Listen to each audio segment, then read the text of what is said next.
Saya tidak pernah itu. Saya rela mati.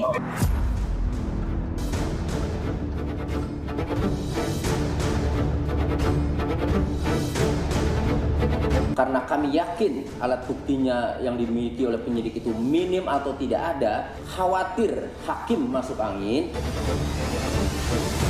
Dan kejadian ini adalah kejadian pembunuhan yang cukup sadis. Bahkan bisa dibilang sangat sadis.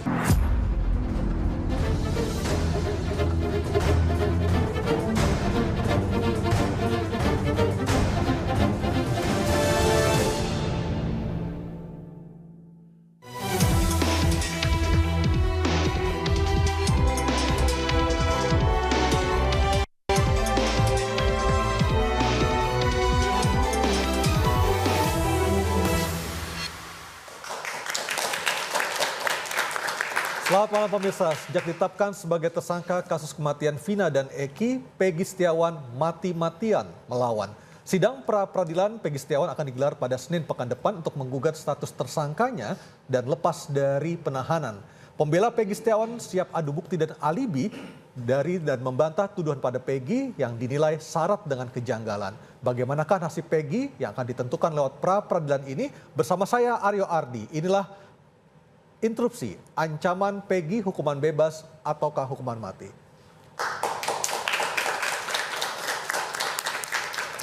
Dan pemirsa, sudah bersama saya 4 orang tamu di studio kami di Kebon Siri, Jakarta Pusat.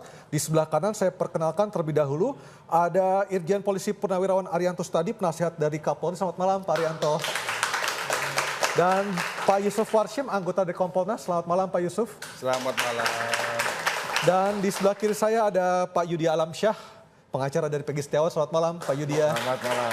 Dan Bang Saur Siagian, praktisi hukum. Apa kabar Bang Saur? Malam, sehat. Malam Bang. Dan di Cirebon bergabung bersama kami melalui sambungan Zoom ada Ibu Titin Prialianti, pengacara dari Saka Tatal. Selamat malam Bu Titin. Dan juga telah hadir bersama kami mahasiswa dan mahasiswi dari APP dari Jagakarsa, Jakarta Selatan. Selamat malam, terima kasih sudah bergabung bersama kami.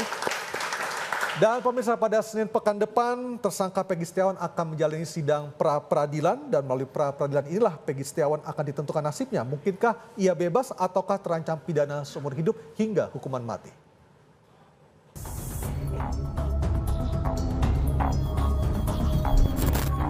Perjalanan 8 tahun kasus kematian sejoli muda Vina Arsita Dewi dan Muhammad Rizky masih terselubung misteri. Saya tidak pernah itu. Saya rela mati. Tersangka Peggy Setiawan mati-matian membela diri, menyangkal tuduhan bahwa dirinya pelaku pembunuhan.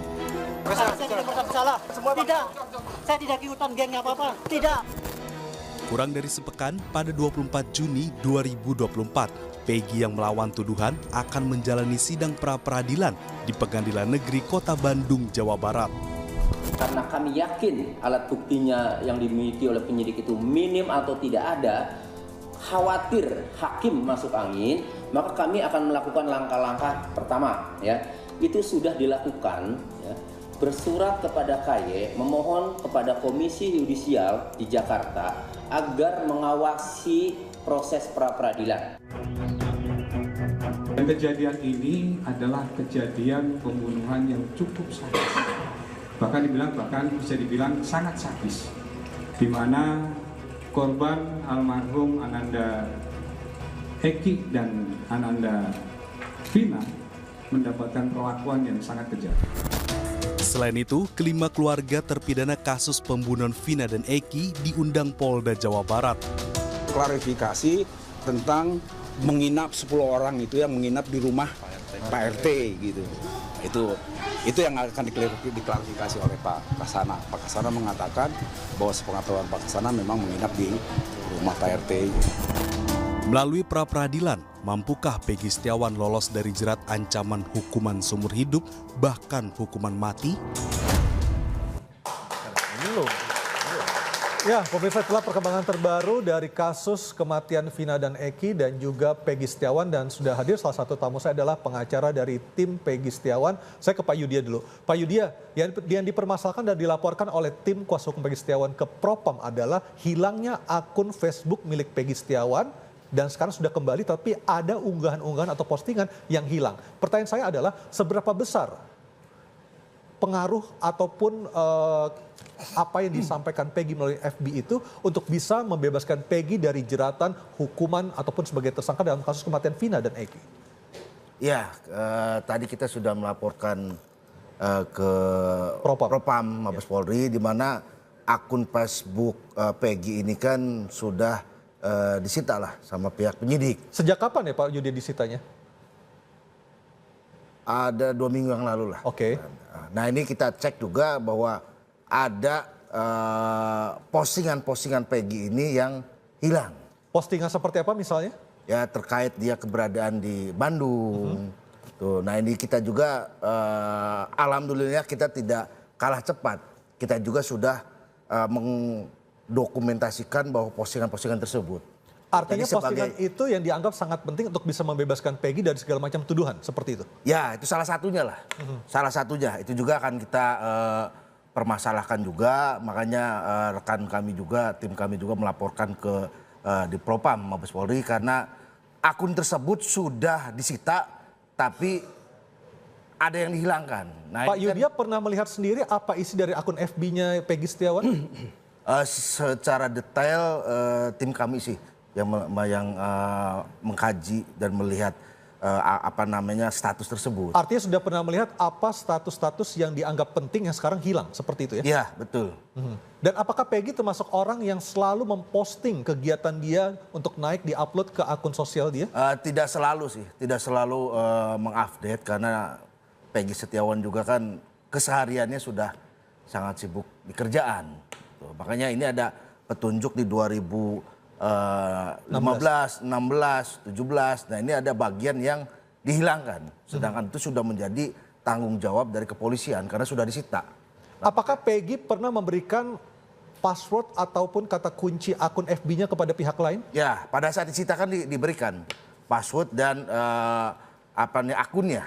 Tuh, berarti kan pihak kepolisian bisa membuka kapan. Artinya dari pihak Peggy mengatakan pihak polisi lah yang menghilangkan postingan-postingan yang dianggap penting itu? Ya, karena tidak ada orang lain. Baik. Selain penyidik. Baik, Pak Arianto, apakah memungkinkan polisi untuk menghilangkan barang bukti berupa postingan yang ada di akun sosial Facebook milik Peggy Setiawan? Ya memungkinkan saja. Mungkin saja. Kalau polisinya mampu, mau ya mungkin itu terjadi. Motivasinya apa Pak Arianto? Nah, saya tidak tahu.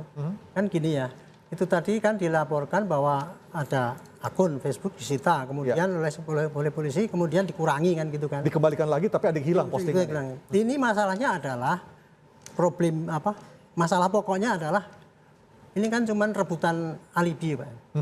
Alibi daripada kuasa hukum Peggy yang mengatakan bahwa dia itu tidak bersalah. Nah, sementara polisi mencari punya alibi yang bertentangan kan gitu kan. Nah, sekarang tinggal adu bukti aja alibi yang mana yang lebih kuat kan gitu. Sekarang gitu ya. Oke. Tetapi kalau ternyata postingan itu sudah dihilangkan, bagaimana cara pengacara membuktikan memang itu alibi? Kan dia punya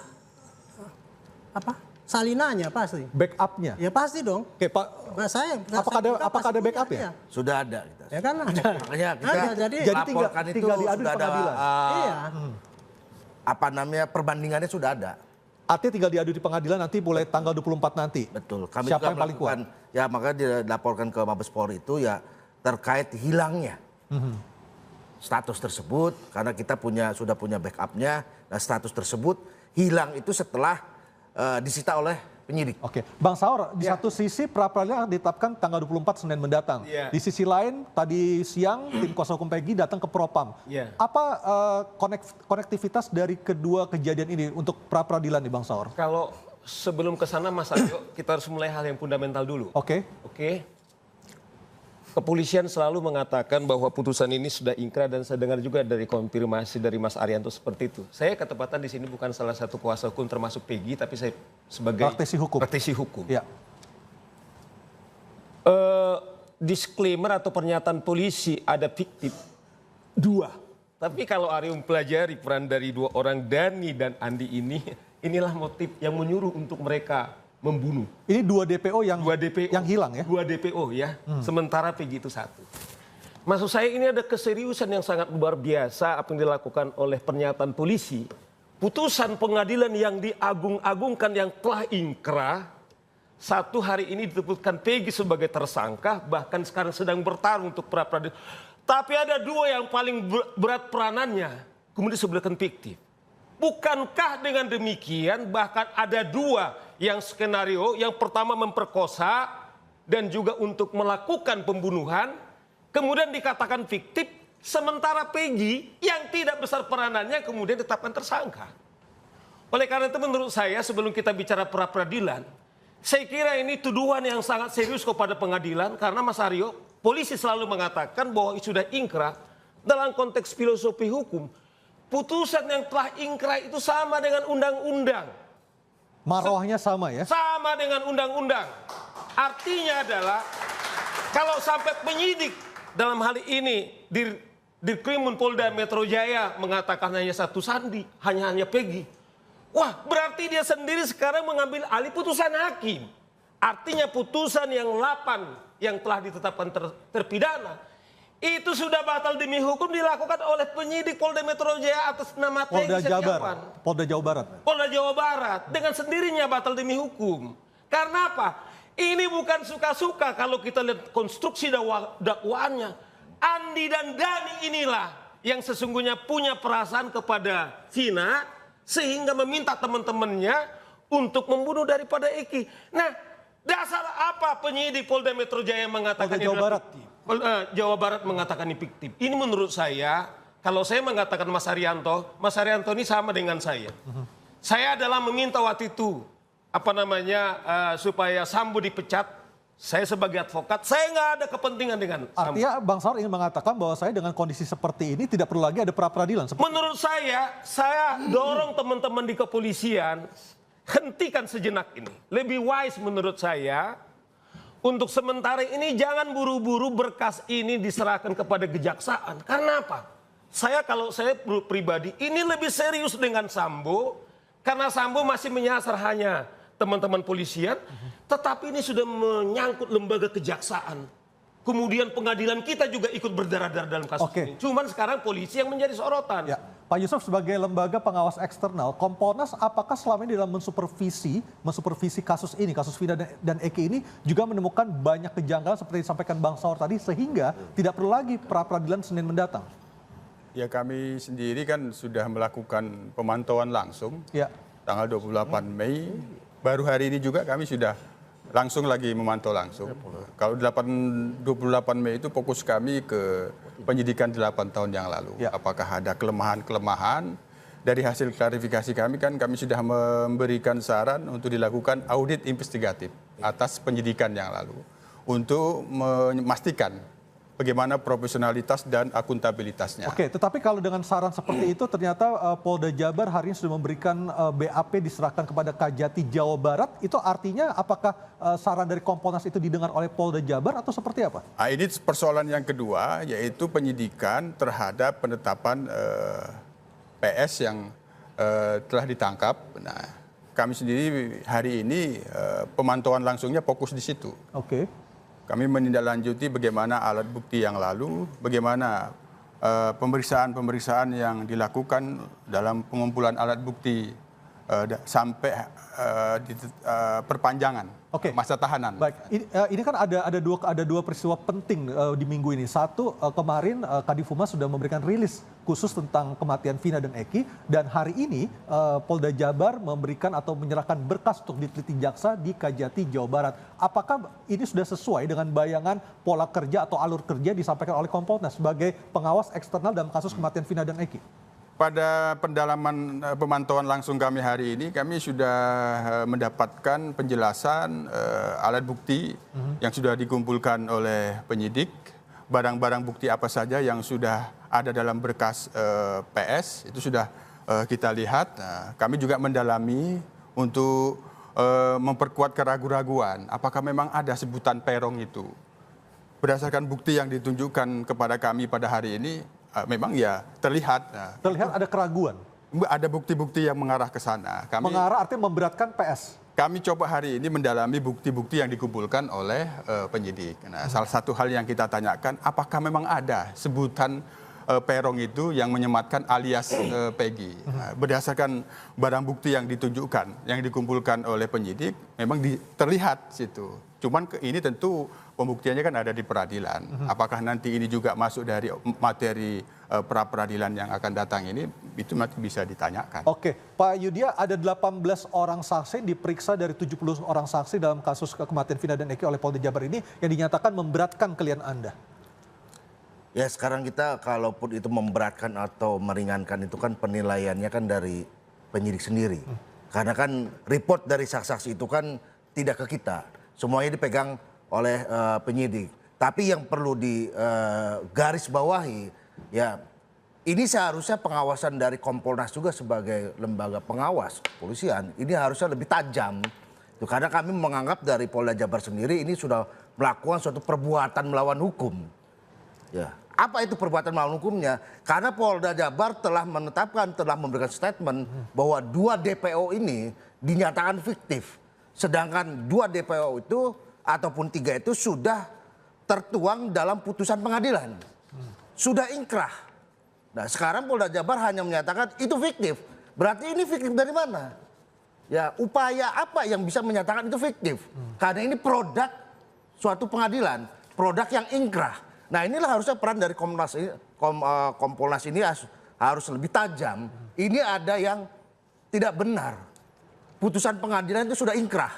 Kenapa cuma dengan statement ya menyatakan ini fiktif.